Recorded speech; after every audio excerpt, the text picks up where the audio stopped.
कभी-कभी ज़िंदगी हमें ऐसा मौका देती है जो सुनने में सपना लगता है, लेकिन वही सपना आगे चल के सबसे बड़ी परीक्षा भी बन जाता है।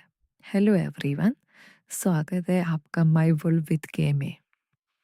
मुझे इस शहर में आए करीब 3 महीने हो चुके थे और धीरे-धीरे मैं यहाँ के माहौल में भी ढलने लगी थी। सुबह म्यूज़िक क्लास, घंटों रियाज़ और फिर घर लौटकर अगले दिन की तैयारी। बस यही मेरी दुनिया थी। जिस क्लास में मैं सिंगिंग सीखने जाती थी, वहाँ से म्यूज़िक की क्लास नहीं होती थी। उसी बिल्डिंग में एक तरफ एक्टिंग, मॉडलिंग और कई दूसरी ट्रेनिंग भी चलती थी। कई बार मैं अपनी क्लास खत्म होने के बाद लोगों को ऑडिशन होते हुए देखती, लेकिन मैंने कभी अपने बारे में ऐसा कुछ सोचा भी नहीं था, क्योंकि मेरा सपना सिर्फ एक था, एक दिन अपनी पहचान बनाना, एक सिंगर के रूप में। एक दिन मैं क्लास खत्म करके बाहर निकल रही थी, तभी मैंने एक आदमी को देखा, जिन्होंने पीछे से मुझे आवाज़ दी, "क्या मैं 2 मिनट बात कर सकता हूँ?" मैं थोड़ी घबराई, लेकिन रुक गई। उन्होंने अपना परिचय दिया, बताया वो फ़िल्म इंडस्ट्री से जुड़े हुए हैं। मैं कुछ समझ पाती, उससे पहले उन्होंने कहा, "हम एक नई फ़िल्म में काम कर रहे हैं और हमें बिल्कुल तुम्हारी जैसा फ़ेस चाहिए।" मैं हैरानी से उनकी बात सुनती गई। उन्होंने आगे कहा, "तुम्हारी आँखें, तुम्हारा साइड प्रोफ़ाइल और तुम्हारी मासूमियत कैमरे पे बहुत अच्छी लगेगी।" मैंने हल्की सी स्माइल के साथ कहा कि कुछ लोग मुझे कहते हैं कि मेरा साइड फ़ेस वाहिदा रहमान जी की याद दिलाता है। लेकिन सर, मैं तो यहाँ सिर्फ़ सिंगिंग सीखने आती हूँ। मुझे एक्टिंग बिल्कुल नहीं आती। उन्होंने कॉन्फिडेंस से कहा, "एक्टिंग सिखाना हमारा काम है, लेकिन ऐसा चेहरा हर किसी को नहीं मिलता।" इसके बाद उन्होंने मुझे अपनी फ़िल्म में मेन लीड का ऑफ़र दिया और साथ में मॉडलिंग का भी ऑफ़र दिया। मैं सचमुच घबरा गई, क्योंकि ये सब मेरे लिए पूरी एक नई दुनिया थी।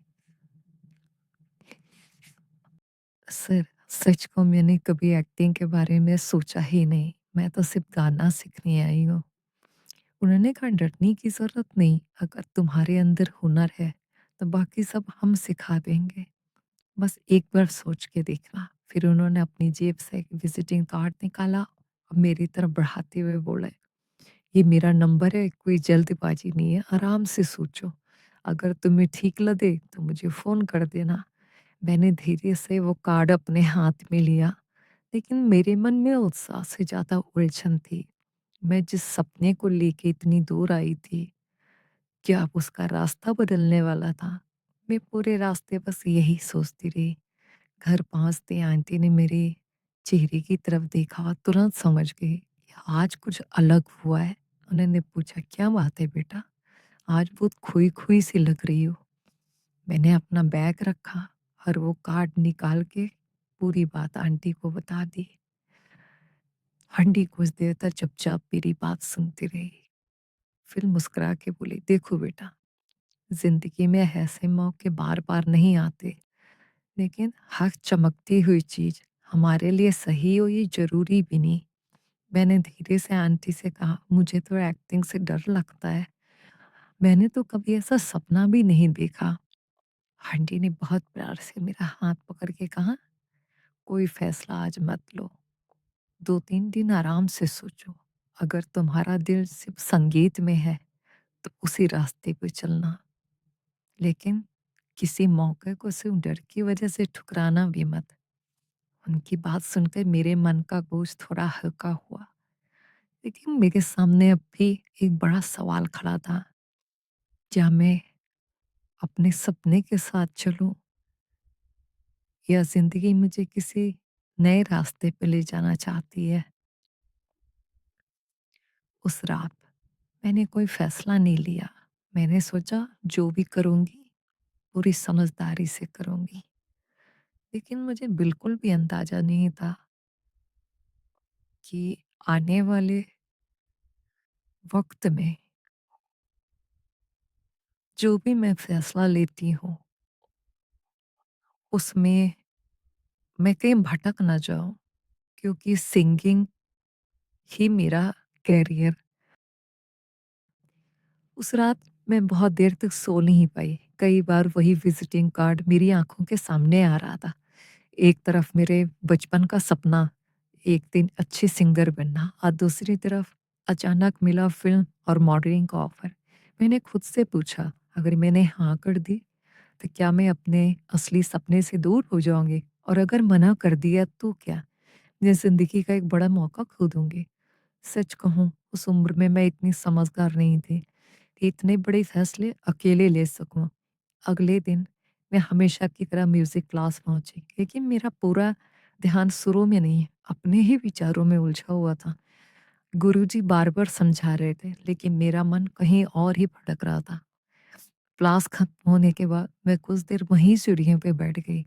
मैं लोगों को आते-जाते देख रही थी।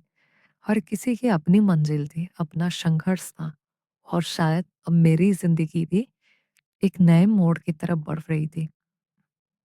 शाम को जब मैं घर लौटी, आंटी ने फिर पूछा, "कुछ सोचा?" मैंने धीरे से कहा, "आंटी अभी नहीं, थोड़ा और समय चाहिए।" आंटी ने कहा, "कोई जल्दी नहीं बेटा, कुछ फैसले दिल और दिमाग दोनों से लिए जाते हैं, इसलिए आराम से सोचना।" उनकी बातें सुन के मुझे बहुत सुकून मिला, क्योंकि इस बड़े शहर में अगर कोई मुझे अपना समझकर बिना किसी स्वार्थ के सलाह देता था, तो वो आंटी और अंकल ही थे।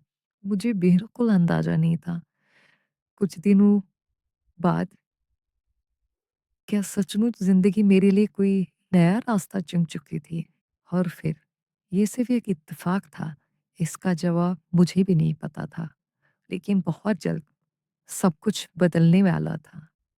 आगे क्या हुआ? यही जानिए अगले एपिसोड में।